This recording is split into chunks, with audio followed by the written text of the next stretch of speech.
The following speech I originally spoke in the darkness of the first AIDS vigil that was held in Phoenix, Arizona.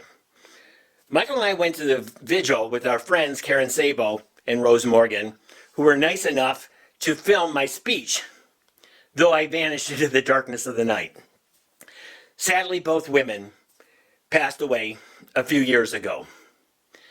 Before I play the speech, I want to thank Peter Rodriguez, the founder of the event, for inviting me to speak along with the other long-term survivors, speaking my truth.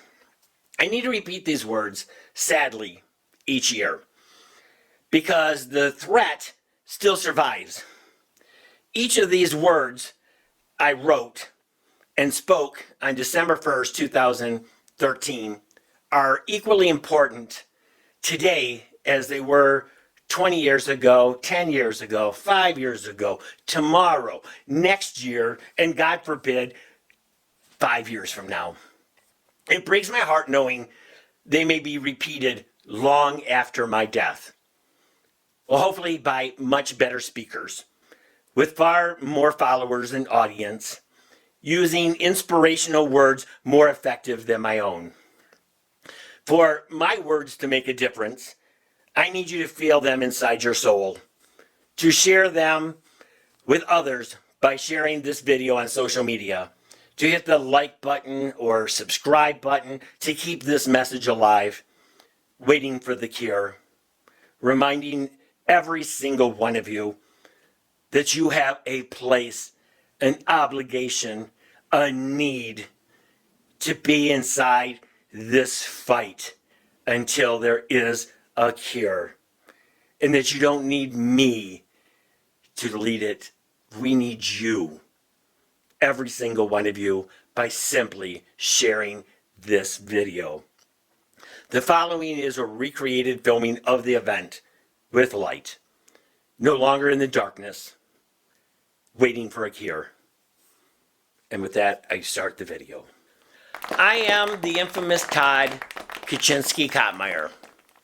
Casting my eyes from street to street as each of you approach this podium, I am reminded of the national anthem and a line in it that goes, "So proudly we hailed as the twilight's last gleaming." The poem's verse does not talk about loss, the failure of night, or approaching doom. The line declares the celebration of knowing when the light of the stars failed, there we stood.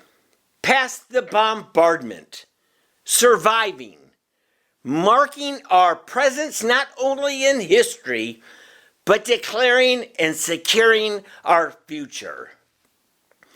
The candle you hold does not stand alone. Look around you. It does not cast light only upon you. This evening around the world, people are joining you in spirit. Just like the stars, tonight you create a cascade of light, a symbol of a cause. Twilight, starlight, that took 1 billion years to reach Earth. And by the time we glance upon them, the star itself may have already perished. Yet we still call the light a star. This candle does not have to be burning to be called a candle. Long before you lit this flame tonight for the vigil, you memorialized this cause in here, in your head. It is the reason you stand with us. Long before you joined this vigil, you had the flame in here, in your heart. Tonight, leave pledging to save apathetic, disinterested friends. This walk is not finished just because the flame ceased shining. Remember those that have suffered and died, and to honor them alongside their family and friends. For this is not twilight's last gleaming. This is not the end, because for you, the virus has not won. We refuse to be apathetic, to show no interest.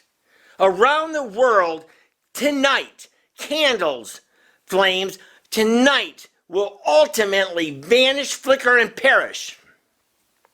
The smell of sulfur will fill the air. Tears will be shed and hearts will be broken. But let me tell you something.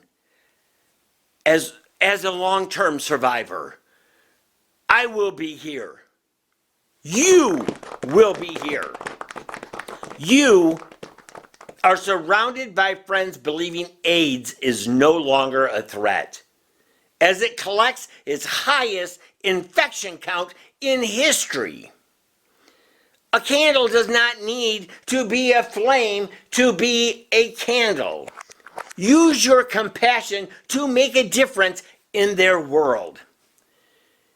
Your friends now mistakenly believe a pill will control their disease, never understanding that 100% of the pills will poison, twist, and disseminate their compromised bodies. They won't listen to me. It is the reason they are not here tonight walking with you. Too many friends and family no longer believe AIDS is a subject worthy of their attention, worthy of their protection. Go home. Save their lives. I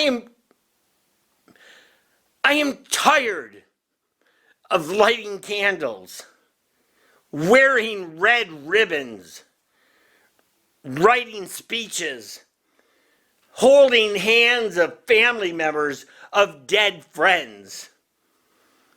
It does not take a candle to change the world. It takes you, and you, and you. You make the difference to your friends, to the people in your family. Have conversations with them one-on-one. For you are their light. You are not as fragile as the wick of the candle in your hand. You be the beacon of light. For only you can truly change and save the world, one friend at a time.